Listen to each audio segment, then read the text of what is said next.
Hey, glad you came back for another broadcast. I promise it will be a lot more interesting this time. Our top story. Subscribe to our new ASMR channel.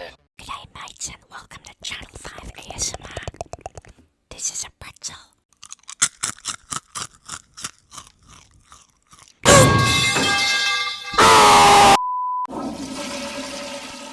Hey, this bathroom break is going to be a little different. Instead of tackling a new topic, I want to go over some topics I've previously talked about and give an update on my thoughts about them. Let's start with episode 2, the NFTs episode. Well, to put it bluntly, NFT culture is practically dead. I say practically because NFTs obviously still exist and hold some form of worth, but it seems like the hype surrounding them has significantly diminished. I'm not a crypto expert, but coming from an average Joe, people who don't already own NFTs don't really have an incentive to get into them. And that goes for basically all of crypto. I mean, let's think about it. There hasn't been a crypto W in a really long time. It's just been rug pull after pump and dump, after cartoon, after crypto island, after crypto zoo, after crypto impersonator, after crypto billionaire arrested for alleged fraud. I mean, it never ends. It's always some kind of scam with these things. Any business that knows what's best for them would stay away from NFTs, because greenlighting NFTs is like friendly fire. The user base will turn on the business and boycott their platform. And for good reason, because NFTs are extremely harmful for the environment. And for what cost? A picture of an ugly, procedurally generated avatar that's likely to diminish in value anyways? What a crock of crap. I'm sure no business in 2023 would ever think about NFT. Oh my god. If you want to know more about my opinion on NFTs, I'll link the original video in the description. Okay, next let's talk about memes. First, I'll address the elephant in the room. Crackback had their channel terminated in January by none other than Nicholas Cotto himself, which is just silly. Crackback's videos were clearly transformative of the source material by Nico Cotto, and should not have been taken down. I also want to talk about my original stance on memes as a whole. That being, meme videos were significantly better than meme images. That I am actually going to partially retcon. There are hundreds of meme compilation channels on YouTube. Most of the videos they post aren't even memes per se, rather they're just funny or interesting videos with minimal or no editing. That or they're just TikTok compilations, which you already know my stance on TikTok. Oh, and picture memes? Yeah, well, while those Reddit black text on white background memes may be oversaturated and often just unfunny, soy jacks are the funniest thing in existence. Not Wojacks though, just soy jacks. Soy jacks are so damn funny for a reason I can't pinpoint. There's this video on YouTube where this guy talks about them like they're cryptids. It's just so funny. The scope of meme culture is humongous though, so obviously everything I say here and in my previous video only applies to a minority of meme content. Just assume everything I didn't mention is something I feel neutral about. But I generally think memes used to be better and have been progressively getting dumber since 2018. That name-alike meme is pretty damn funny though, I will admit. Hello mates, Cobweb the Tarantula here. In case you haven't heard, Channel 5 News will be ceasing operations after this extra special super long broadcast. As such, we at Channel 5 News are hosting an exclusive, limited time only giveaway. For more information on how to enter, ring the phone number on screen now or email us at the address provided on our website. First things first, this extremely flashy Channel 5 neon sign, complete with stainless steel stand and replacement light bulbs. A perfect novelty for your most beautiful of man caves. Next, this limited edition circular modern chair. It has the comfort of a recliner and the versatility of an office chair, all tied together by its stunning modern design. Next, this lightly used beanbag chair. It's so comfortable, you'll never want to get up. Its ergonomic design is appropriate for any seating arrangement. A framed photo of beloved celebrity Jeff Sokol. Perfect for home decorating, family gatherings, and ritual worship. The next topic today will tackle some issues I discussed in the drama commentary video, the documentary channel video, and the social media video. I'm just gonna go ahead and rip the band-aid off here and say, I really hate how much of a numbers game social media is. It's not about making something creative or compelling anymore. It's about getting arbitrary numbers. The worth of your product is deciphered by the amount of likes and views it has, not by its objective audio-visual quality. Low-quality hit pieces are promoted over genuine talent and devotion, because they hit all the right bells and whistles to get the algorithm to push them and bring them more arbitrary numbers. I mean, let's think about it. People don't seem to put any soul into the content they make anymore. Instead of creating something that reflects originality, people follow whatever the current trending thing is to get views, even if that includes harassing other people or hurting yourself. And if you happen to be on the other end of the harassment, then tough shit, you're out of luck. It's just the current trending thing for people to piss all over you, so they're gonna do it. Monkey see, monkey do, monkey ignore the potential repercussions of their actions. Right, because there are none 99% of the time.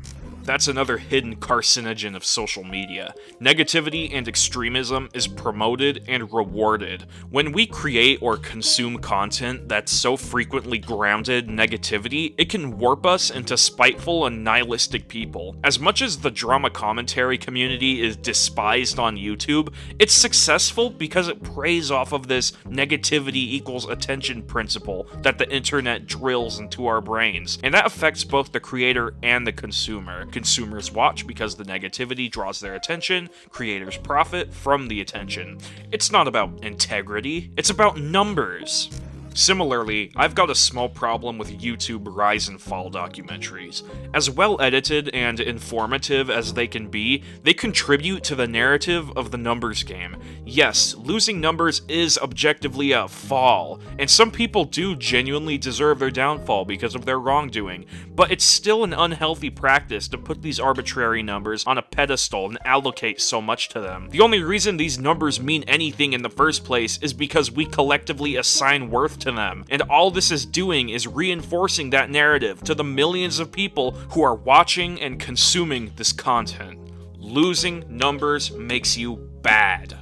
Social media is like a virus, and it's infecting all of us. We almost feel obligated to put our work out there, and in turn, we feel bad when it doesn't succeed. We feel like there's something inherently wrong with ourselves as people when our media doesn't get the attention we expected it to, because everyone's doing it, but only some succeed. It makes sense why there are so many people in the current generation who are insecure. It's because we've created this pipeline where we're expected to put ourselves out there just like everyone else, and then are made to feel bad when we don't see success, constantly comparing ourselves to other people, trying to make heads and tails of why they succeeded and we didn't. And when we can't detect a reason, we try to make sense of it the only way we can, by concluding that there is something fundamentally wrong with us. And then there's the complete opposite of the spectrum. Lunatic social media influencers who go places expecting to be able to do whatever they want because they think they are important. Why? Because they have numbers. They do exceedingly crazy shit to get more numbers, which further validates them, and doing even more crazy shit to get even more numbers. No, you are not allowed special privileges because you are a quote-unquote influencer. Anyone could do what you do. You just happen to be more popular because you got lucky. Influencer? More like influenza. That was toxic. Next, we have a 6-foot-tall 2x3 monitor display. Excellent for practical and decorative use. We have 8 of these in stock, so order while supplies last. Are you a thirsty boy? Well, thirst no longer. This ceramic coffee mug can hold up to a gallon of your drink of choice. Yum!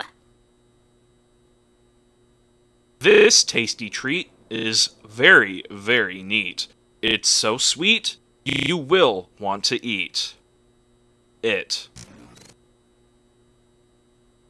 This paper airplane flew into our building one day. Now it can be yours for free. Will you be its next lucky owner? I can still feel it twitching sometimes.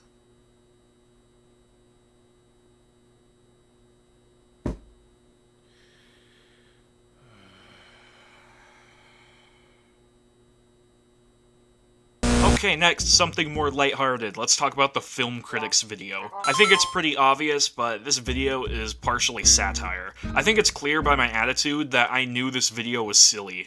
In this video, though, I more so want to go over my thoughts on the Jurassic World Dominion movie, rather than the general topic of that video, that being film critics. Because in that video, I said I liked the Jurassic World Dominion movie, and on the converse, I hate how people online will try to convince you to dislike any conventionally bad movie that you say you like, for seemingly no discernible reason. It almost reminds me of the Opinions video I made. Side note, but the video got blocked in Russia because of the Giga Chad music. Does that mean Giga Chad doesn't exist in Russia due to YouTube's copyright system?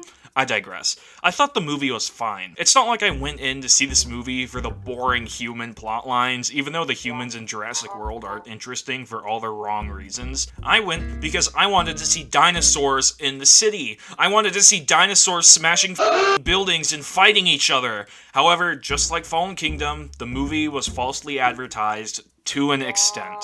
There definitely was dinosaurs in the city, but a majority of the movie takes place at a wildlife sanctuary, not in the city. And I have a few questions about this movie too, like how does Blue end up in the snowy forest when she clearly goes to a desert valley at the end of Fallen Kingdom? Why is Blue miraculously in the snowy forest near Owen? Wasn't part of the last movie's ending that Blue chose to survive in the wild alone without Owen? Why are half the dinosaurs advertised to be in this movie only on screen for a few seconds? Why is there a T-Rex in this Lego set where the actual dinosaurs in the scene the Lego set was based on were Carnotaurus and Allosaurus? Why did they cut out the amazing prologue that they posted early on YouTube, which was like the best part? Lastly, let's talk about the main villain. I love the design of this character. It looks and sounds threatening. My only problem is that this dinosaur literally isn't a villain. The dinosaur never even killed anything. The worst it did was break some glass and eat a burning fly that was already presumably dead or dying. Hell, look how respectful it is. It just lets the T-Rex walk away after this attack. But you know what dinosaur did not only kill humans, but also killed other animals and dinosaurs? The T-Rex. Sure, the T-Rex was a hero in that one movie, but it's a villain in every other movie, if not just a minor character. The Therizinosaurus isn't all that innocent either. Just look at this. Yeet! Poor Giganotosaurus. You'll always live on in our hearts, and on our collectible figurine shelves. My heart still belongs to Indoraptor, though. What an amazing character. Some even say the Indoraptor was the biggest dinosaur to ever exist. Overall, if you were disappointed by Jurassic World Dominion, then go watch the free short film Battle at Big Rock. It's a much better representation of the dinosaurs and civilization plotline that was advertised to be in Jurassic World Dominion. Okay, actual last thing. The vegetables short. I ate spinach. It was fine. Anyways, that sums it up. This has been Bathroom Break. I'm going to go pee, and I'll see you next time. And remember, don't forget to flush.